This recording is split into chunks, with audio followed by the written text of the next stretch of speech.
அல்லேலூயா. நம்முடைய தேவன் ஆராதனைக்குரியவர், சர்வ வல்லவர். பரலோகத்தில் சேனைகள் கர்த்தரை ஓயாமல் துதிக்கிற துதிகள் மத்தியிலே வாசமாயிருக்கிற கர்த்தர். ஆமென். அல்லேலூயா. அவர் ராஜாதி ராஜாவாக இருக்கிறார், கர்த்தாதி கர்த்தராக இருக்கிறார். ஆமென். அவர் சகலத்தின் மேல் உயர்ந்தவராக இருக்கிறார். நல்ல தேவனை நாம் ஆராதிக்க கர்த்தர் நமக்கு கொடுத்த பெரிய ஒரு பாக்கியம். ஆமென். ஒரு வசனத்தை வாசிப்போமாக. சற்று நேர சிந்தனைக்காக இந்த நாளிலும் தேவ சமூகத்தில் கர்த்தருடைய வார்த்தையை நான் பார்ப்போம். பிரசங்கின் புஸ்தகம் 8வது அதிகாரம் 4 வசனத்தை வாசிப்போம்.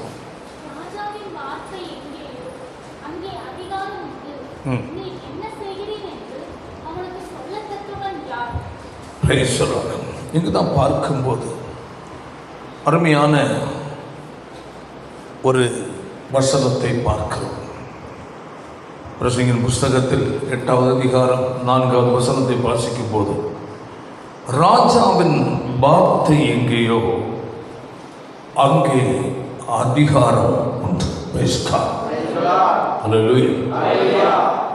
உலகத்தில் தேசங்களை ஆளுகிற ராஜாக்கள், அவர்களுக்கு அதிகாரம் இருக்கிறது. அவர்கள் எடுக்கிற சட்டங்கள் கட்டளைகளுக்கு கீழ்ப்படியும் போதுதான் மனுஷர்களுக்கு பாதுகாவல். ஸ்தோத்திரம்.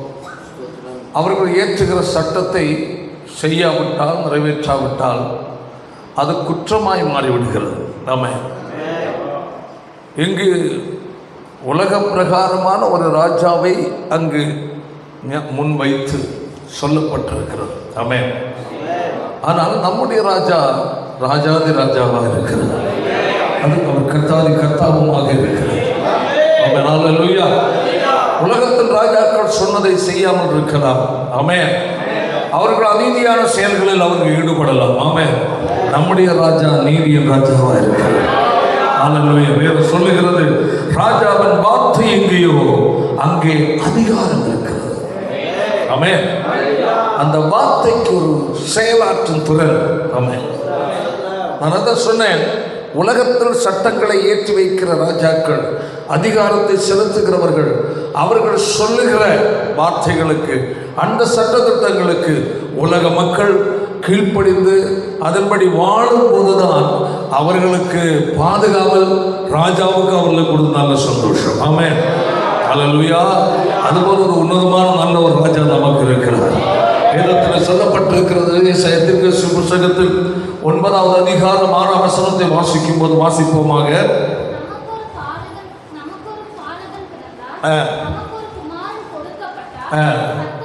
அங்கு சொல்லப்பட்டிருப்பது கர்த்தத்துவம், ஆளுகையை குறிக்கிறது. பேசலாம்.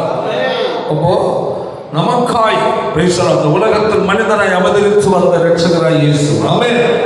அவர் ஆளுகையின் தேவன் என்பதை அங்கு முன்னறிவிக்கப்பட்டிருக்கிறது. ஏசாயா தீர்க்கதரிசியின் மூலமாய் அது முன்னறிவிக்கப்பட்டிருக்கிறது. அவர் ஆளுகை செய்யும் போது வாசிப்பாடுத்த வசனம், ஆளுகை, அவருடைய நாமம் நம்மை ஆளுகை செய்கிறவர். நம்முடைய வாழ்க்கையில், நம்முடைய குடும்பங்களில் அவர் செயலாற்றுகிற ஆண்டவர். ஹல்லேலூயா. அவர் எப்படிப்பட்டவரா? அதிசயமான ராஜா. ஆமென். கைகளவே தள்ளிலே சொல்லுவோம், நம்முடைய ராஜாதி ராஜா எப்படிப்பட்டவர்? அதிசயமானவர். உலக ராஜாக்கள் எல்லாம் அப்படி அல்ல. ஆமென். அவர்கள் மனிதர்கள். ஆமென். அவர்கள் மாறுவார்கள். ஹல்லேலூயா. நம்முடைய ராஜாதி ராஜா அவர் அதிசயமான ஆண்டவர். அவருடைய ஆளுகைக்கும், ஆமென், அவருடைய வார்த்தைக்கும் கட்டுப்பட்டிருக்கும் போது, ஆமென். பாருங்கள், இந்த பிரசங்கின் புஸ்தகத்தில் ஒரு வசனத்தை அதில் ஒன்று கூட 8வது அதிகாரத்தில் வாசிப்போம். 8வது அதிகாரத்தில் 2ஆம் வசனத்தை வாசிப்போம். ராஜாவின் கட்டளையை கை கொண்டு நட. ஆமென். அல்லேலூயா. ராஜாவின் வார்த்தை எங்கேயோ அங்கே என்ன உண்டு? அதிகாரம் இருக்கிறது. அது செயலாற்றும் வல்லமை உள்ளது என்று சொல்லப்பட்டிருக்கிறது. அதனால ராஜாவின் கட்டளையை கை கொண்டு நட என்ன சொல்லப்பட்டு. ஆமென். மீறும் போது நன்மை இல்லை, மீறும் போது தண்டனை உண்டு. ஆமென். அதான் வேதம் சொல்லுகிற ராஜாவின் கட்டளை என்ன செய், கை கொண்டு நட. எச்சரிக்கிறேன், நீ தேவனுக்கிட்ட ஆணையின்படியே இதை செய். ஆண்டவரே, நம்முடைய வார்த்தையின்படி வாழ்வேன், நீ சொல்லுகிறதை கை கொண்டு வாழ்வேன். ஹல்லேலூயா. அந்த சத்தத்துக்கு நான் செவி கொடுப்பேன். நாம் ஒரு நாள் ஒரு உடன்படிக்கை பண்ணணும். ஆமென். நாம் ஒரு நாள் ஒரு ஆணையிட்டோம் ஆண்டவரிடத்தில் என்று தண்ணீருக்குள் ஞானஸ்நானம் எடுக்கும் போது ஆமென், அவரோடு ஒரு உடன்படிக்கை பண்ணி இருக்கிறோம். ஹல்லேலூயா. அந்த உடன்படிக்கை வேதம் நல் மனசாட்சியின் உடன்படிக்கை, தேவனை பற்றும் நல் மனசாட்சியின் உடன்படிக்கை கர்த்தர் வேதம் நமக்கு சொல்லுகிறது. அந்த உடன்படிக்கையின் அர்த்தம் என்ன தெரியுமா? இதுவரையிலையும் என் மனம் போல வாழ்ந்தேன் ஆண்டவர், இதுவரை நான் உலக வழக்கத்தின்படி வாழ்ந்தேன் ஆண்டவர், இதுவரையின்படி என் மனசு மாமசம் விரும்புவதெல்லாம் செய்தேன் ஆண்டவர், இதுவரை உலக மன்னரோட ஆலோசனை உட்பட்டு வாழ்ந்தேன் ஆண்டவர்.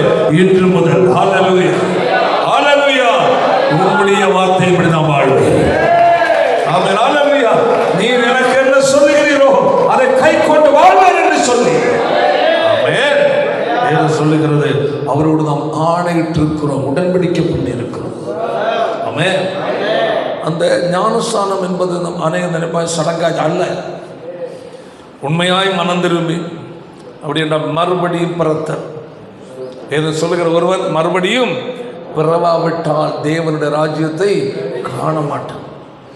அந்த உண்மையான மனம் திரும்புதலாகிய மறுபடியும் பிறத்தல் ஒரு மனுஷனுடைய வாழ்க்கையில் வந்துவிட்டால் ஹல்லேலூயா, அடுத்த நிமிடமே அவன் கர்த்தருடைய வார்த்தையை கேட்கவும் அதை கை கொண்டு அதன்படி வாழ்வதற்கும் தன் இறுதியை ஒப்புக்கொடுப்பான். அதுவரை அவனுடைய சுயம், பழைய சிந்தை, பழைய சுபாவங்கள், பழைய பழக்க வழக்கங்கள், பழைய உலக வழக்கங்கள், பழைய எல்லா ஆலோசனைகளும் எல்லா எண்ணங்களும் முற்றிலும் அழிந்து போய்விடுகிறது. ஆமென். ஹல்லேலூயா. அதன் பிறகு அவனுக்குள் ஒரே ஒரு சிந்தை எழும்பும். ஆமென். ஹல்லேலூயா. ராஜாதி ராஜாவுக்கு என் இருதயத்தை திறந்து கொடுத்திருக்கிறேன். ஆமென்.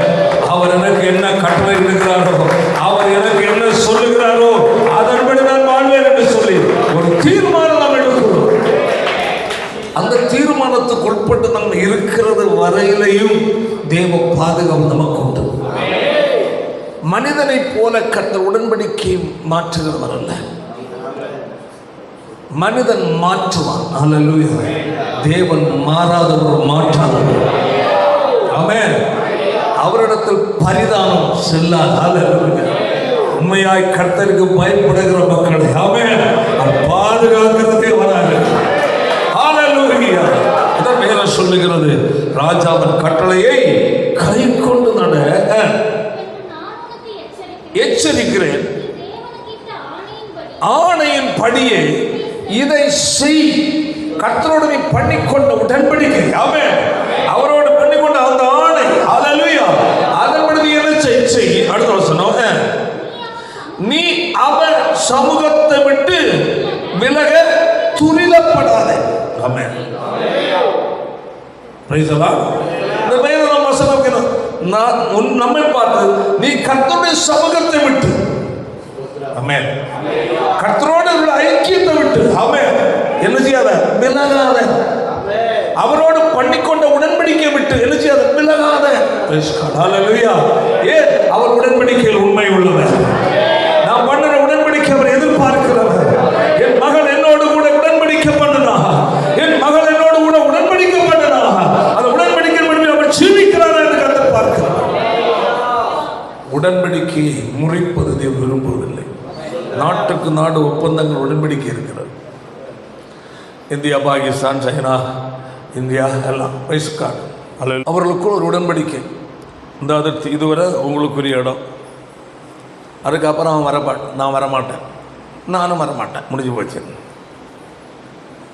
இப்படி நிறைய இதுகள் இருக்கும். அந்த காரியங்கள் நமக்கு அதிகமாக தெரியாதனால நாங்கள் போகல. அப்போ இவர்கள் ஒரு ஒப்பந்தம் பண்ணி கொள்வார்கள். அல்லேலூயா. இந்த ஒப்பந்தத்தை பாருங்கள், அந்த சுதந்திர தினங்கள், அந்த விடுதலை, அந்த அந்த அந்த குறிப்பிட்ட நாட்களில் அவர்கள் அதை கொண்டாடுகிற பழக்கங்கள் உண்டு. Praise God. அதை மீறும்போது அவன் சட்ட ரீதியாக உலக நாடுகளுக்கு முன்பதாக யாராக மாறான், குற்றவாளியாக மாறிடுவான்.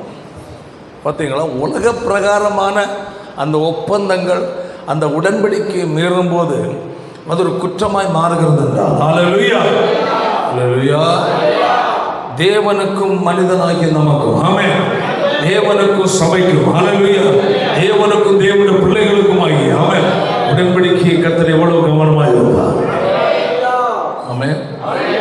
அப்போ கர்த்தரிடத்தில் ஒரு தேவனுடைய பிள்ளை ரட்சிக்கப்பட்ட ஞானஸ்நானம் எடுக்கும்போது, ஆமென், நாம் ஒரு ஒப்பந்தம், உடன்படிக்கை, ஆமென், பண்ணுகிறதான ஒரு நேரம் காலங்கள் உண்டு. அதில் நாம் உண்மையாக இருக்க வேண்டும். அல்லேலூயா. நீ இதன்படி வாழ்ந்தால் நான் உனக்கு இதை செய்வேன். கர்த்தர் நீர் செய்யும் நான் அப்போ வாழ்கிறேன் என்றல்ல. அநேகர் அப்படி ஆகும், ஆண்டவரே நீர் செய்தால் நான் அதை செய்வேன், இவங்க சும்மா இருந்துக்கிடுவாங்க. ஆமென். அப்போ இப்போ அவர் இறங்கி வரணும். சரியப்பா நீ இப்படி இரு, நான் செஞ்ச பிறகு நீ திரும்ப என்ன இப்படி சொல்லுவாரா? இல்லை, நீ திரும்ப. அல்லேலூயா. நான் செய்வேன். வேறு சொல்லுகிறது, நான் அவர்களை கூப்பிட்டேன், அவர்கள் என்னை கேளாதவர்கள். அப்போ அவர்கள் என்னை கூப்பிடும்போது நான் அப்படிதான் இருப்பேன். நீங்கள் என்னிடத்தில் திரும்புங்கள், நான் உங்களிடத்தில் திரும்புவேன். ஆமென். தேவன் அப்படிதான் வச்சிருக்கிறார். அல்லேலூயா. நம் வாழ்க்கையில் நன்மை ஏற்பட வேண்டுமா? ராஜா பக்கம் நான் திரும்ப வேண்டும். அல்லேலூயா. Praise God. உன்னுடைய வாழ்க்கையில் தேவனுடைய கரம் செயல்பட வேண்டுமா? தேவனுடைய வார்த்தை உன் வாழ்க்கையிலே அற்புதத்தை கொண்டு வர வேண்டுமா? நீ கர்த்தருக்கு திரும்பு. ஹல்லேலூயா. ஏன்னா அவர் சர்வ வல்லமை உள்ள தேவன், அவர் அதிசயங்களின் தேவனாக இருக்கிறார், அவர் வாக்குத்தத்தத்தில் அவர் உண்மை உள்ள தேவனாக இருக்கிறார். ஹல்லேலூயா. தேவனோடு ஆபிரகாமுக்கும் தேவனுக்கும் ஒரு உடன்படிக்கை உண்டானது. ஆமென். ஆபிரகாம் தேவனுக்கு கீழ்ப்படிந்தார். அவனுக்கு ஒரு விசுவாசம் இருந்தது. வாக்குத்தத்தம் பண்ணவர் மாறாதவர். ஹல்லேலூயா. அவர் செய்வார் என்று ஒரு விசுவாசித்தார். நம்முடைய வாழ்க்கையிலேயும் கர்த்தர் மாறாதவர். ஆமென். ஆனால் நம்ம மாறுகிறவர்கள். ஆமென். தேவன் நமக்கு வைத்திருக்கிற ஸ்தானம், தேவன் நம்மோடு பண்ணி நமக்கு சொன்னதான கட்டளைகள், ஹல்லேலூயா, அதை விட்டு நாம் விலகும் போது நான் தேவன் செய்யவில்லை என்றல்ல, நான் செய்கிற இடத்துல நம்மை விலகிட்டோம். ஆமென். அல்லேலூயா.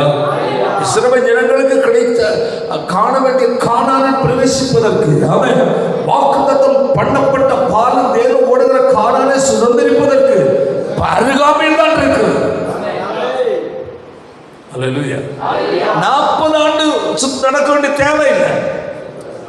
40 வருஷம் நடக்கணும். அங்கே அவங்க இந்தியாவெல்லாம் தாண்டி அடுத்த இந்தியாவுக்கு போயிடுவாங்களே. அல்லேலூயா.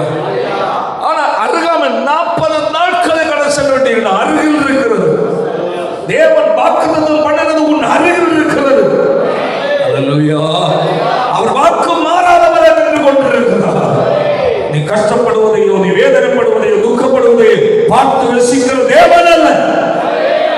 அவருடைய வார்த்தையின்படி, அவருடைய வார்த்தைக்கு கட்டளைக்கு கீழ்ப்படிந்து உத்தமமாய் நடக்கும்போது, ஹல்லேலூயா, உனக்குரிய நன்மை தூரத்தில் அல்ல, அது தேவன் வைத்த இடத்திலே நீ அனுபவிக்க முடியும். ஹல்லேலூயா. அவள பாலும் தேனும் ஓடுகிற கானான் அருகாமையில் இருக்கு. தேவன் வைத்து அதை சுதந்திரித்துக் கொள்ளுங்கள். ஆமென். அதை சொல்லிவிட்டார். ஹல்லேலூயா. ஆனால் சுதந்திரிப்பதற்கு முன்பதாக உங்கள் பயணத்தில், ஹல்லேலூயா, 10 கட்டளைகள், சட்டத்திட்டங்களை கொடுக்கிறேன். அதை சுதந்திரிக்க அந்த சட்டத்திட்டத்தை நீங்க என்ன செய்யணும்? கை கொள்ளணும். இவைகளை கை கொண்டால்தான் அந்த இடத்தில் போக முடியும். அம்மையால் இலவசனாலே சாடி விழுந்து வாங்கிடும். இப்போ ஏதாவது ஒரு இலவசம் கொடுக்குறாங்க, நல்ல வேலை கவர்மெண்ட்டு சில இந்த ரேஷன் கடையில் போய் வாங்கணும் ஒரு முறையை வச்சான். ஏதாவது பப்ளிக்கில் கொண்டு வச்சு இலவசம்னு சொன்னால் விடுவாங்களா? பொருளையும் தூக்கிட்டு போய் கொடுக்குறவன்னு தூக்கிட்டு போயிடுவாங்க. நம்ம எல்லாருமே மக்கள் என்றாலே இலவசத்தை என்ன செய்கிறவங்க? மொத்தமாக தூக்க நிற்கிறவங்க. அடுத்தவன் என்னமோ போட்டு நமக்கு என்ன எத்தனை அண்டாவும் இருக்குது? 10 அண்டாவும். எல்லா பிரியாணியும் எனக்கு நான் அங்கே தின்ற 2 பேர் தான் இருப்பான். 10 அண்டாவும் தன் வீட்டில் கொண்டு வைக்க தான் பார்ப்பான். தின்றானே இல்லையோ, தூர கூட்டுறானோ, அதை அவன் யோசிக்க மாட்டான். ஐயோ பாவம், அநேகர் வேறையும் வந்திருக்கிறாங்களே, அவங்களும் சாப்பிட்டு தூக்கப்பாட்டாவை அப்புறம் போய் யோசிக்கலாம். நம்ம மாமா மச்சான் அங்கே இருப்பான், குடிகார பையன். நம்ம அது அதில் இலவசம் கொண்டு பப்ளிக்கில் நம்ம இதில் ஸ்கூல் கிரவுண்டில் கொண்டு வச்சுருக்கு. எல்லாருக்கும் இலவசம். கடத்தூர் மக்கள் எல்லாருக்கும் என்னது ஒவ்வொரு ஏதோ ஒரு பொருள் கிஃப்ட்டு, ஒரு என்னது ஒரு மிக்சின்னு வச்சுக்கிடுவோம், அல்லது ஒரு ஏதோ ஒன்று இலவசம் கொண்டு எல்லாம் வச்சிருக்கு. சரிங்க, எல்லோரும் ஆளுக்கு ஒன்று எடுத்துகிட்டு போங்கன்னா கொண்டு வந்தவனையும் காணும், அவன் கொண்டு வந்த வண்டியும் காணும். அப்போ மக்கள் அப்படி. ஆனால் அல்லேலூயா, அதான் பார்த்தான். இப்போ இவங்களுக்கு இப்படி இலவசம் விட்டால் மண்ணையும் அள்ளிட்டு போயிடுவாங்க. இல்லை ரேஷன் கார்டோட எங்கே கடைக்கு வரணும், கடையில் வந்து என்ன ரேகை வச்சு எடுத்துகிட்டு போகும். பார்த்தியா எவ்வளோ பிரச்சனை இருக்குது, ஒரு கீவில் நிற்க வேண்டியிருக்கு. அப்போ உலக கவர்மெண்ட்டு அப்படி ஒரு சட்டத்தை கொண்டு வந்தான். அப்போ தேவன் சும்மா தான் இருப்பார். அல்லேலூயா, அருகாமையில் தான் இருக்குது. அது என்ன தேசம், பாலும் பெற்று சுதந்திரத்துக்குள் சொல்லிட்டார். ஆனால் 10 கட்டளை சட்டத்திட்டத்தையும் கொடுத்தார். அவ்வளோதான். சட்டத்திட்டத்தை ஒதுக்கி தள்ளிட்டு ஓடுறதுக்கு வச்சார். ஆமே, இதை கை கொண்டு தான் நீ போக முடியும். கர்த்தருடைய ஆசீர்வாதம் என்பது ஆமே அந்த ராஜா அவருடைய சட்டத்திட்டத்துக்கு உட்பட்டு இருக்க வேண்டும். ஆமே, அதான் நமக்கு வாசித்தது என்னது, ராஜாவின் வார்த்தை எங்கேயோ அங்கே அதிகாரம் உண்டு. கர்த்தருடைய வார்த்தை எங்கேயோ, கர்த்தருடைய சட்டம் எங்கேயோ, அந்த சட்டத்தை கை கொண்டால் அதிகாரம். ஹல்லேலூயா, அதான் சொல்லப்பட்டிருக்கிறது. ஆமென். அந்த விதிமுறைகளுக்கு உட்பட்டு வாழ்ந்தேன். அந்த மேன்மையான தேசம் வேண்டுமா, என் கட்டளை கை கொண்டு வாழ. உனக்காக என் கட்டளை நான் என்ன செய்ய மாட்டேன், மாற்ற மாட்டேன். சொல்லிட்டு புரியுதா? நல்லா கொஞ்சம் அது பரவாயில்ல, கொஞ்சம் காணிக்க நிறைய கொடுத்தான். உனக்கு கட்டளை இல்லைப்பா, அந்த கட்டளை தூக்கி ஓரமாக போடு. பரவாயில்ல, இவன் டெய்லி சர்ச்சைக்கு வந்தான், இவனுக்கு கட்டளை தூக்கி ஓரம் வச்சிடும், இவன் நிறைய போ டைரக்டர். அப்படியா? இங்கே படுத்து உறங்கினா கூட கிடைக்கும். கட்டளை என்பது எல்லாரும் கடைபிடிக்க வேண்டும். எத்தனை நம்பர் ஆராதனைக்கும் எப்படி ஜெபம் பண்ணு, ஆராதனை முக்கியத்துவம் கூட ஓகே நல்லது. ஆனால் தேவனுடைய கொடுக்கப்பட்ட விதிமுறைகள் என்று ஒன்று இருக்கிறது. அந்த விதிமுறைகளை மாறி தேவனுடைய ஆசீர்வாதத்தை சுதந்திரிக்க முடியாது. தேவன் யாருக்காகவும் தன்னுடைய திட்டத்தை மாற்றுகிறவர் அல்ல, யாருக்காகவும் தம்மை மாற்றிக்கொள்கிற தேவன் அல்ல. அவர் பரிசுத்த மகா பயங்கரமானவராக இருக்கிறார், அவர் உன்னதமான தேவனாக இருக்கிறார்.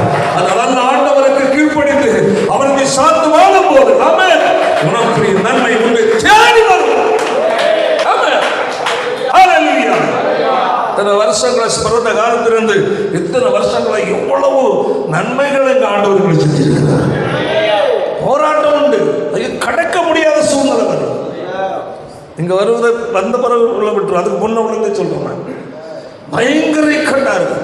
எப்படி இந்த சூழ்நிலை? ஆனா ஒன்று மட்டும் நாங்க செய்வோம், ஜெபம். ஹல்லேலூயா. தேவ சமூகத்தில் போய் ஜெபிக்கிறதுக்கு அன்று நாங்கள் எல்லாம் ஓடுற சபதம். சபையில் ஒரு ஓரமாக ஒரு மூலையில் உட்காந்து கண்ணீர் விட்டு பாரப்பட்ட அழுது ஜெபிப்பது. ஏன்னா நமக்கு ஒரு ஆறுதலுக்கும் சமாதானத்துக்கும் அடைக்கலத்துக்கும் ஒரு இடம் சபதம். வேற எங்கே போனாலும் கிடைக்காது. ஹல்லேலூயா. தெய்வ சம்பந்தத்தை கண்ணீரோடு உபவாசம் வச்சோம். ஆமென். ஜெபித்து சில துளி கண்ணீர் அங்கே கொள்ளும். ஹல்லேலூயா. நம்முடைய கண்ணீரை காண்கிற கர்த்தர். ஹல்லேலூயா. நமக்கு அவர் மனதிறங்குகிற தேவனாக இருக்கிறார். ஆமென். ஹல்லேலூயா.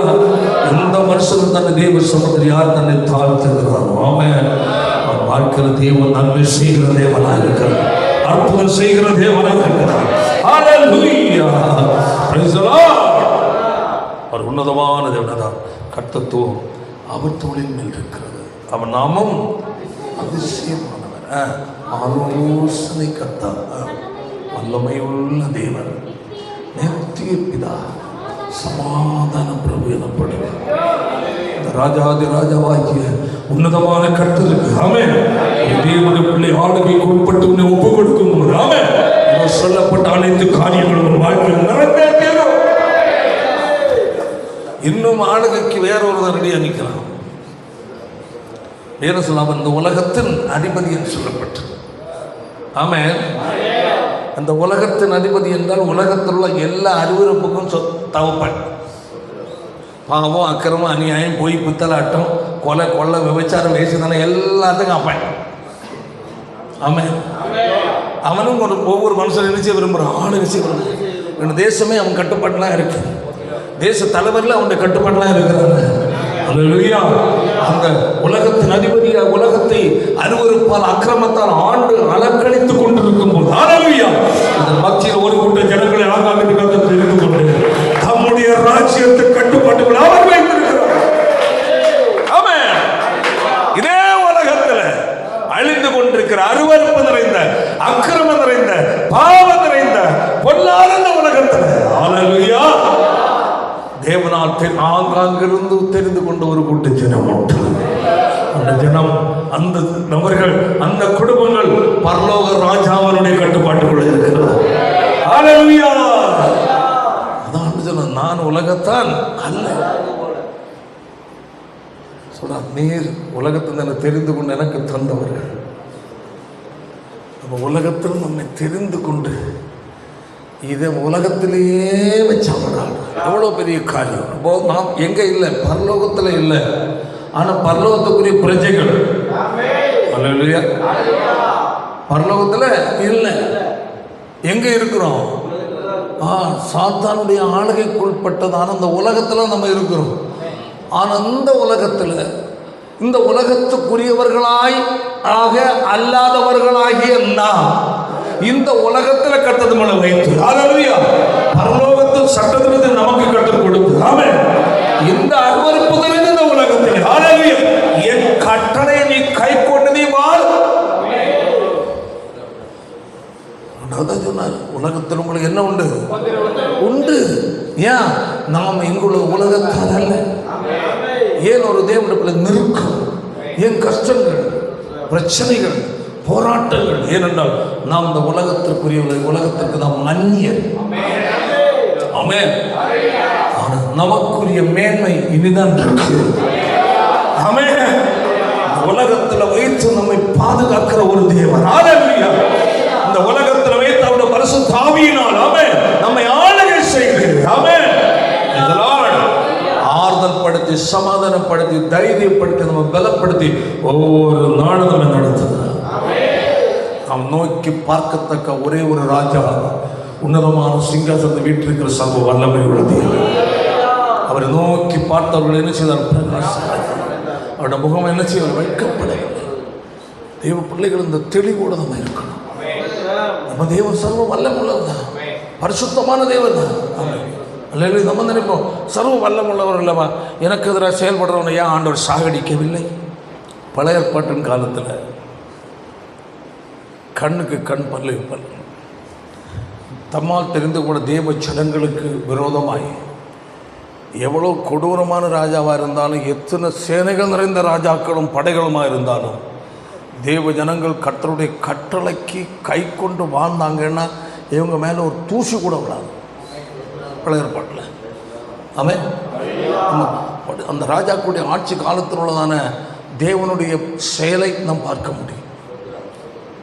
தேவன் அவர்களுக்கு விதித்தார் சட்டம், கட்டளை.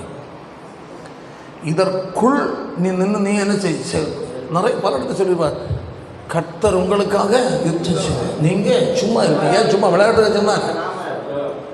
காரணம் என்ன? இவர்கள் கட்டளை பெற்று செல்லும். தேவ கட்டளை பெற்று செல்லும்.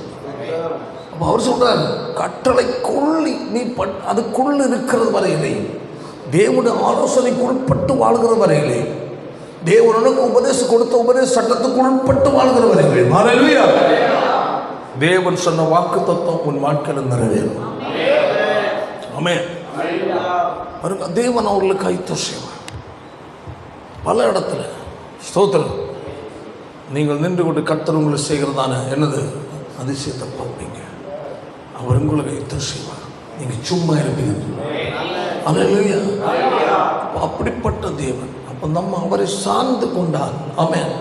அவருடைய ஆளுகைக்கு உட்பட்டு நாம் அர்ப்பணித்திருந்தார். அவர் நமக்கு விதித்த கட்டளைக்கு உட்பட்டு நாம் ஆளுவோம். அல்லேலூயா. எல்லா நிலையிலும் நம்மை பாதுகாக்க அவர் வல்லவர். ஆண்டு சொன்ன பாருங்க, நான் உலகத்தில் உங்களுக்கு உபத்திரம் உண்டு, ஆனாலும் திடங்கள். ஏன்? நான் உலகத்தை உலகத்து தோற்ற தெய்வம் அல்ல. அல்லேலூயா. உலகத்தை ஜெயித்த கர்த்தர் முன்னதாக கடந்து செல்கிறார். ஆமென். அல்லேலூயா. அவர் தோற்றவராயிருந்தால் நாமும் தோற்போம். ஏன் நம்முடைய வாழ்க்கையில் தோல்வி வருகிறது? அவர் நமக்கு விதித்ததான என்னது ஒழுங்கு கட்டளைக்கு உட்பட்டில்லை. அப்ப ஜெயம் அவருடைய கொடுத்த சத்தியமாகிய சட்டத்திட்டத்துக்கு உட்படும் போது நம்ம ஜெயம் நிச்சயம். ஒரு மனுஷனுக்கு மதில், அதாவது ஒரு வீட்டுக்கு மதில் சுவர் எப்படியோ, ஒரு தோட்டத்துக்கு வேலி எப்படியோ, அந்த வேலிக்குள் அந்த மதில் சுவருக்குள் இருக்கிற பொருட்களை நிச்சயப்படும் பாதுகாப்பு. திருடும் வாய்ப்போ நம்ம அற்பம் அலட்சியமாக இருந்தால் அது வேற. சர்ச் இருக்குது, இதற்குள் பல பொருட்கள் இருக்குது. அதற்கு என்ன இருக்குது? எல்லாம் வச்சு கடைசியில் என்ன இருக்குது? கதவு இருக்குது, எல்லாம் திறந்து போட்டு காம்பவுண்டும் இல்லை, சர்ச்சுக்கு என்ன இல்லை, சுவரு இல்லை, கதவு இல்லை, 4 ஃபில்லரில் மட்டும் தொட்டு விட்டுருக்கு. இதாக இருக்கிற பாக்ஸு, ஆம்பளை வேறு எல்லாம் இருக்குது. எல்லாம் தாராளமாக 2 வீலர் அங்கே கிடக்கு, கார் அங்கே கிடக்கு. நம்ம எல்லாம் ஊரை விட்டு போயிட்டு நாங்கள் 6 மாதம் கழித்து வாரோம். போயிட்டு வந்தால் இங்கே என்ன இருக்கும்? இந்த இடத்தையே பட்டா போட்டுருவாங்க. அப்போது பாதுகாவல் ஒரு ஒழுங்குக்குள் இருந்தால் தான் பொருள் நினைச்சப்படும், பாதுகாப்பு. சொல்ல புரியுதா? எதுக்கு தான் சொல்கிறேன்னா, கிறிஸ்தவ வாழ்க்கை என்னும் மதில் இடிஞ்சு சுவர் அல்ல, கிறிஸ்தவ வாழ்க்கை என்னும் வேலி இல்லாத தோட்டம் அல்ல, காட்டுத்தனமாக வாழ்கிற வாழ்க்கை அல்ல, வேலிக்குள்பட்டு வருகிற வாழ்க்கை. உனக்குரிய நன்மையை சத்துரு திருடக்கூடாது. உனக்குரிய ஆசீர்வாதத்தை சத்துரு இல்லாமலாக்க கூடாது. அது பாதுகாக்கப்பட வேண்டும். அது உன் கையில் தான் இருக்கிறது. தேவன் செய்ய வேண்டியதை செய்ய வேண்டும் என்றால் நீ செய்ய வேண்டியது நீ செய்ய வேண்டும். நீ செய்ய வேண்டியதை செய்யாமல் அலட்சியமா இருந்தால் தேவன் செய்ய வேண்டியதை செய்ய மாட்டார். உனக்கு வைத்திருக்கிறது நஷ்டப்பட்டு போய்விடும். உனக்கு தேவன் வைத்திருக்கிற நன்மையை சத்துரு திருடி விடுவார். ஏன்? தேவன் உனக்கு விதித்த அந்த கட்டளையாகி வேலிக்குள் நீ இல்லை. அதான் சொன்னேன், நம்ம இடத்துக்கு பாதுகாப்பு நம்ம தான் கொடுக்கணும். பாதுகாக்கலன்னா அவன் உழுது எங்கே விழுவான்? நம்ம வீட்டுக்குள்ளே வந்து உழுதுருவான். அப்போ நம்ம வீட்டுக்குள்ளே வந்து உழாமல் இருக்கணும்னா கவனமாக இருக்கணும். ஆடு மாடு வந்தாக்க திறந்து கிடந்தா வரத்தான் செய்யும். ஏன் ஆடு மாடை விட்டேன், ஏன் திறந்து போட்டுருக்க தான் வந்து இதான் பிரச்சனை. அப்போது பாதுகாவல் வேணும், தேவைப்படுது. அப்போ பறவைகள்லாம் வச்சு அப்படி பிரச்சனை இல்லை. இதே மாதிரி கிறிஸ்தவ வாழ்க்கை இதுதான். நம்ம என்ன சுயத்தில் பாதுகாப்போம், மண் சோறு கட்டுற மாதிரி. அதெல்லாம் கிறிஸ்தவ வாழ்க்கைக்கு தாங்காது. அல்லேலூயா. நம்ம சொந்த பாதுகாவல், சொந்த முயற்சி அல்ல. அல்லேலூயா. சத்தியத்தின் வழியாக சத்தியத்தை கை கொள்ளும் போதுதான் அது உனக்கு ஒரு பாதுகாவல் சுவராக இருக்கு. ஒரு தேவனுடைய பிள்ளை இந்த பாதுகாவலாகிய வேலிக்குள் மதில் சுவருக்குள் வாழ்கிறவர் தான் எனது தேவனுடைய பிள்ளை. அல்லேலூயா. அதாவது எருசலேமுக்கு அலங்கம் எப்படி முக்கியமோ அது ஒரு கிறிஸ்தவ வாழ்க்கைக்கு சபைக்கு உபதேசமாகி அலங்கம் மிக முக்கியம். எருசலேம் அலங்கம் ஏன் இடிக்கப்பட்டது? ஆமென். தேவனுடைய வழியை விட்டு விலகினால் இடிக்கப்பட்டது. ஏன் உன்னுடைய வாழ்க்கையில துன்பம் வேதனை வேகணும்? உபதேசமாகிய சத்தியமாகிய அலங்கத்தை காணணும். ஆமென். கிறிஸ்தவ வாழ்க்கை தேவ சபைக்கு அலங்கம் முக்கியம். ஒரு வீட்டுக்கு காம்பவுண்ட் சுவர் முக்கியம். ஒரு தோட்டத்துக்கு வேலை முக்கியம். ஒரு வாழ்க்கைக்கு பாதுகாவலாகிய சத்தியம் முக்கியம். ஆமென். தேவனுடைய பிள்ளை அதை உணர்ந்து கொள்ள வேண்டும். ராஜாவின் வார்த்தை எங்குண்டோ அங்க என்ன உண்டு? ராஜாவின் வார்த்தை வெளிப்படுகிற இடம். பாருங்க, ஒரு வசனத்தை மட்டும் வாசித்து முடிப்போம். ஏசாயா தீர்க்கதரிசி புஸ்தகத்தில் அதனுடைய 55:11 முதல்ல வாசிப்போம். அப்படியே என் வாயிலிருந்து புறப்படும் வசனமும் இருக்கும், வெறுமையாக என்னிடத்திற்கு திரும்பாமல் செய்து வாய்க்கும். நான் எதற்கு வார்த்தையை அனுப்பினோம், அல்லேலூயா, அந்த காரியத்தை செய்தே திரும்புகிறேன். ஹல்லேலூயா, ஹல்லேலூயா. ராஜாவின் வார்த்தை உனக்கு எதிராய் உன் குடும்பத்திற்கு, உன் வாழ்க்கையில, உன் சந்ததிகளுடைய வாழ்க்கையில அவருடைய வார்த்தை எதற்கு கடந்து வருகிறது? ஹல்லேலூயா. அவர் எந்த நோக்கத்தோடு வார்த்தையை அனுப்புகிறாரோ அந்த வார்த்தை உன் வாழ்க்கையில அவன் நிறைவேற்றுவதற்கு அனுப்புகிறார். வார்த்தை உன் வாழ்க்கையில நன்மை செய்யாதோ? கர்த்தருடைய வார்த்தை நம்முடைய வாழ்க்கையில் அற்புதத்தை கொண்டு வரும். ஹல்லேலூயா. கையை உயர்த்தி ஹல்லேலூயா. புரிந்து கொள்ள வேண்டும். அந்த வார்த்தை பாருங்க, வாசிப்ப வசனத்தை. என் வாயிலிருந்து அவர் சொல்ல வசனமும் இருக்கும், வெறுமையாய் திரும்பாமல் நான் எதற்காக என் வார்த்தையை அனுப்பினோம். சங்கீதத்தில் சொல்லப்பட்டு அவர்கள் வார்த்தையை அனுப்பி அவர்கள் நினைச்சதார் விட்டுவிட்டார், அவர்களை குணமாக்குறார். அவருடைய வார்த்தை குணமாக்க கடந்து செல்கிறது. அவர் குணமாக்குறதற்காகத்தான் வார்த்தையை அனுப்பினார் என்றால் அங்கு குணமாகத்தான் செய்வார். வேறொன்று நடக்காது. ஆமென். எதற்காக உனக்கு தர வார்த்தையை அனுப்புகிறாரோ அதை அது செய்து நிறைவேற்றும் என்பது சொல்லுங்க.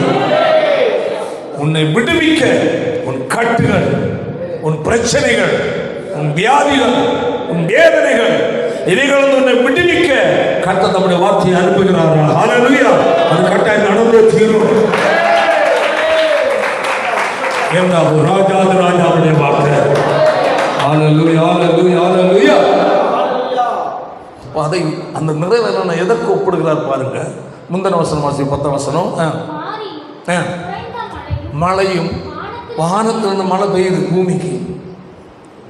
எங்கேருந்து பெய்யுது? சொல்ல, வானத்து மழை பூமிக்கு பெய்யுது. எதுக்கு பெய்யுது?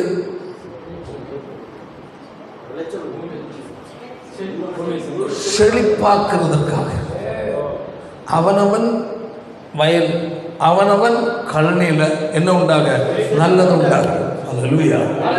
மழையை தேவன் அனுப்பும் போது அல்லேலூயா, யார் யாருக்கெல்லாம் கழனிகள் வயல்கள் இருக்கிறதோ அவைகள் அவர்கள் என்ன செய்து வைக்கணும்? பண்படுத்தி வைக்கணும். சத்தமா சொல்ல, பண்படுத்தி வைக்கணும். அல்லேலூயா. சும்மா சோம்பேறி மாதிரி கடந்து உறங்கிட்டு கிடந்தால் நல்லா கிடைக்குமா நன்மை? அப்போது நீ பண்படுத்தி ஆயத்தமாக வைத்தால் வானத்திலிருந்து பெய்கிற மழை அந்த அந்த இடத்து பெய்யும் போது அங்கு பலன் உண்டாகிறது. பாருங்க, வாரியும் உறைந்த மழையும் வானத்திலிருந்து இறங்கி திரும்பாமல் நனைத்து விதையும் எப்படியோ அப்படியே ஏன் வாயிலிருந்து புறப்பட வார்த்தை. நல்ல புரிந்தவங்க ஒன்று சொல்லி இருக்கு, விதைக்கிறவனுக்கு விதையையும் ஆகாரம். விதைக்கிறவனுக்கு பலனாகிய விதை கிடைக்கணும் என்றாலும், புசிக்கிறவனுக்கு ஆகாரத்தை கொடுக்க வேண்டும் என்றாலும் பண்படுத்தாத நிலத்தில் கிடைக்குமா? நம்ம பொது சொன்ன மழை பெஞ்சா நமக்கு மழையும் வேண்டும் வார்த்தை. ஆமாம், அது விளைய நிலத்தை பண்படுத்தும். ஆமாம், நான் இப்படிதான் இருப்பேன், எனக்கெல்லாம் நடக்கணும். எத்தனை குட்டிக்காரன் மட்டும் தான் நடக்காது. தேவனுடைய பிள்ளைகள் தேவனிடத்தில் மட்டும் நம் விருப்பத்தின்படி அல்ல, தேவ சித்தத்தின்படி அல்ல. அப்போ நாம் தேவனுடைய சமூகத்தில் அவருடைய வார்த்தைக்கு நம்மளை அர்ப்பணித்து கொடுக்க வேண்டும். தேவன் வார்த்தையை அனுப்புகிறார். ஆனது எப்படி மழையை பூமிக்கு அனுப்புகிறார். அது எதற்கு அனுப்புகிறார்? அவர் தேசத்தை என்ன செய்ய செழிப்பாக்க. எதற்கு அனுப்புகிறார்? நிலத்தை பண்படுத்தி அநேகர் விதை விதைத்து வைத்திருப்பார்கள், அவர்களுக்கு என்ன கொடுக்கணும்? பலன் உண்டாகணும். அதற்கு நம்ம அனுப்பினார். அல்லேலூயா. காட்டிலே மழை பெய்யுது, காட்டுகளில் மிருகங்கள் அது வாழுது. இந்த காற்று இந்த நம்ம இந்த எல்லாரும் சொந்த நிலங்கள் பார்த்தீங்கன்னா புதராக கிடக்கு. அல்லேலூயா. மறைஞ்சிருக்கலாம் தோத்திரம், அவ்வளோ பெரிய புதர். இந்த புதராக கிடக்கு. நான் அப்போ யோசிப்பேன், சரி இவனும் விற்கும்போது அவன் விற்கட்டும், ஏதோ ஒன்று பண்படுத்தி ஏதாவது விதைச்சி போட்டால் நல்ல கிடையாது. அப்போ மறுபதில் எனக்குள்ளே வருது, அவனும் வச்சிருக்கிற பணத்தை வீட்டுக்கு அடியில் பதுங்கு குழியில் வச்சுட்டு அண்டர் கிரவுண்டில் தங்க கட்டி எல்லாம் வச்சுருக்காங்க நம்ம ஆட்கள். நான் கேள்விப்பட்டிருக்கிறேன் பல வீடுகளில். இப்போ அந்த வீட்டுக்குள்ளேயே என்ன போட்டிருக்கிறான், இது பண்ணி உள்ளே இறங்கி உள்ளே என்ன இருக்குது, அறை. மேலே பார்த்தா என்னது, சாதம். இவங்க எப்போ அதை வெளியே எடுப்பாங்கன்னா அந்த ஆயுத பூஜைக்கு, வருஷம் வருஷம் ஆயுத பூஜைக்கு அங்கே போனால் பார்க்கலாம். பூஜை பண்ணி முடிச்சுட்டு அப்புறம் என்ன செய்ய இருந்த இடத்துல கொண்டு வச்சிடணும். எதுக்கு வைக்கிறாங்க, ஸ்தோத்திரம். இதுதான் புதையல்னு சொல்லுவாங்க. பல தலைமுறை கழியும் போய் எவனா வருதான் கிணறு விட்டவோ எதுக்கோ குழி தோண்டுமோ அப்பாடா புதையல். இது அந்த காலத்தில் அவன் வச்சான் பானைக்குள்ளையும் சட்டிக்குள்ளையும். இன்றைக்கி அங்கங்கே விட்டுமே என்ன வருதான் புதையல்னு சொல்கிறாங்க. புதையல் தானாக உருவாகலை. அந்த காலத்தில் இருந்தவங்களுக்கு இது மாதிரி என்ன செல்ஃபு அறைகள் எல்லாம் உண்டு பண்ணக்கு ஐடியா தெரியாது. அவன் என்ன கிடச்சோ அதில் வச்சுருவான்.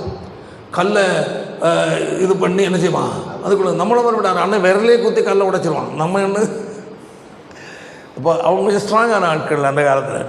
அதை கல்லை உடைச்சி அதுக்குள்ளே என்ன செய்வான் இதெல்லாம் வச்சு அதில் ஏதாவது மேலே ஏதாவது அவங்க அந்த காலத்தில் உள்ளதாக வச்சு கரெக்ட் பண்ணி புதைச்சி போட்டுருவாங்க. ஆனால் தோண்டும் போது அது கல்லாக தான் தெரியும். இன்னும் புதையல் இல்லையா, அந்த காலத்தில் அதுதான் செய்ய தெரியும். எனக்கு இன்னத்த மாதிரி ரங்கு பண்ணி செய்ய தெரியுமா, இல்லை சுருக்க செய்ய தெரியுமா. அன்னை புதைச்சி போட்டான், புதையல் கிடைச்சி. புதையல் இல்லை, அன்னைக்கு அவன் அந்த காலத்தில் வாழ்ந்தவன் உள்ளே புதைச்சி அவனுக்கு வேற வைக்கிற பீரோ கிடையாது. பீரோ இருந்தா எங்கள் பீரோ நம்ம தான் பார்க்கணும். இப்போ அப்போ அங்கே வச்சுருந்தான், நம்ம அடுத்த தோண்டமாக கிடச்சிது. ஸ்தோத்திரம், அல்லேலூயா. அப்போ அதே மாதிரி இப்போ என்னென்னா அறை அடியில் அறை கட்டி வச்சுருக்கிறான். அப்போ அது அன்னத்தை மாதிரி இல்லை. இது அன்னைக்கு கொஞ்சம் தான் கிடச்சி, இன்னும் எக்கச்சம் கிடைக்கும். ஸ்தோத்திரம். எல்லாம் வச்சுட்டு அவங்க நினைக்கிறது நமக்கு நிரந்தரமாக இருக்கணும் அல்ல, அதுக்கே பாதுகாப்பு கொடுக்குற பாருங்க. ஸ்தோத்திரம். அப்போ ஒரு அழிந்து போகிற ஒன்று அவன் 4 தலைமுறை போயிடுச்சுன்னா அது இல்லை. அதாவது அது எப்படி போகுது என்ன அது சொல்ல முடியாது. ஆனால் அதற்கு அவ்வளோ பாதுகாப்பு கொடுக்குற அல்லையா. அது நமக்குள்ள அழியாத பொக்கிஷம். தேவன் கொடுத்த ரட்சிப்பாகிய பொக்கிஷம். ஆமென். தேவன் கொடுத்த அபிஷேகமாகிய பொக்கிஷம். ஆமென். தேவன் கொடுத்த மீட்பாகிய பொக்கிஷம். ஆமென். நமக்கு கொடுத்த நம்பிக்கையாகிய பரலோக ராஜ்யத்தை எதிர்பார்ப்பாகிய பொக்கிஷம் நமக்குள் இருக்கிறது. நம்முடைய பெயர் பரலோக ஜீவபுஸ்தகத்தில் எழுதப்பட்டிருக்கிறது. ஹல்லேலூயா. நமக்கு எவ்வளோ பாதுகாப்பு. ஆமென். அதுதான் சத்தியமாகிய ஏத வசனம் நான் கீழ்ப்படியும் போது எல்லாம் பாதுகாக்கப்படும். ஆமென். சரி, அப்போ நம்முடைய வாழ்க்கை தேவன் நன்மை செய்ய ஆமென் நிலத்தை எப்படி ஆயத்தப்படுத்த வேண்டுமோ அதுபோல நம்முடைய வாழ்க்கையை ஆயத்தப்படுத்த. நிலத்தை பண்படுத்தி போட்டால்தான் மழையினால் என்ன உண்டு, பலன் உண்டு. அதுபோல் நம்முடைய வாழ்க்கையை ஆயத்தப்படுத்தி வேத வசனத்தின்படி பண்படுத்தி கீழ்ப்படி வேண்டிய பகுதி கீழ்ப்படிந்து விட வேண்டிய காரியங்களை விட்டு நாமே வெறுக்க வேண்டிய காரியங்களை வெறுத்து நாமே பற்றிக்கொள்ள வேண்டிய காரியம் பற்றிக்கொண்டு நாமே வாழ்க்கையை பண்படுத்தி இருக்கும்போது தேவனுடைய வார்த்தை தேவனுடைய பிள்ளை வாழ்க்கையில அற்புதத்தை கட்டாயம் செய்யும். உனக்குரிய நன்மையை எந்த வல்லமையை பறித்துக் கொள்ள முடியாது. தேவ சமூகம் ஆண்டவரே என்னுடைய நல்ல இருதயமாகிய நிலத்தை பண்படுத்த ஒப்புக் கொடுக்கிறேன்.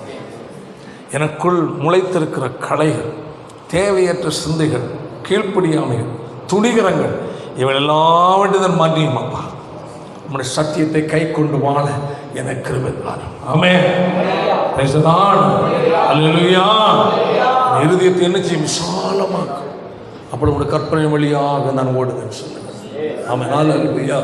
நம்முடைய இருதயத்தை ஆண்டவரே விசாலப்படுத்தும் அப்பா, ஆயத்தப்படுத்தும் அப்பா. ஆமென். அதற்காக நிறுத்தி திறந்து கொடுக்கிறேன். என்னை பரிசுத்தப்படுத்தும் ஆண்டவரே. உமக்காய் வாழ ஒரு சத்திய வசனத்தை நிறுத்தி வைத்து கை கொண்டு வாழ திரும்ப தாரும் என்று சொல்லி ஒப்புக் கொடுப்போம். தேவ சம்பந்தம் அர்ப்பணிப்போமாக. எல்லாரும் எழுந்து நிற்போம். ராஜாவின் புத்திக்கு அங்கே அதிகாரம் உண்டு.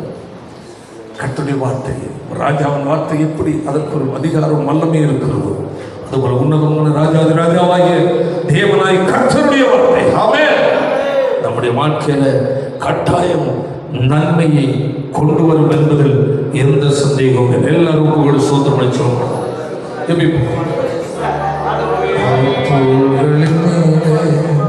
நான் சார்ந்திருப்பதா கவலை ஒன்றும் எனக்கில்லையே.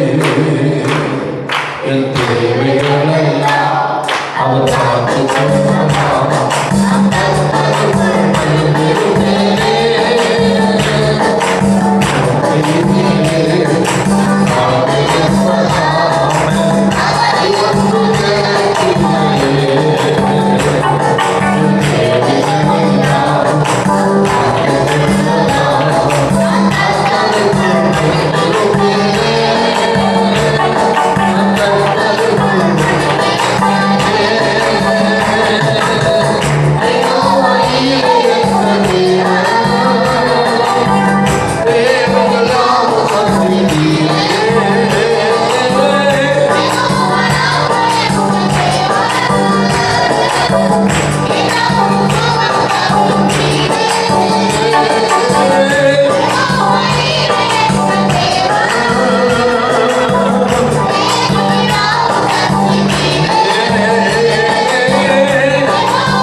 இன்றைய நாளிலும் கூட சமூகத்திலே கடந்து வர நம்மை ஆராதிக்க உதவி செய்யும்.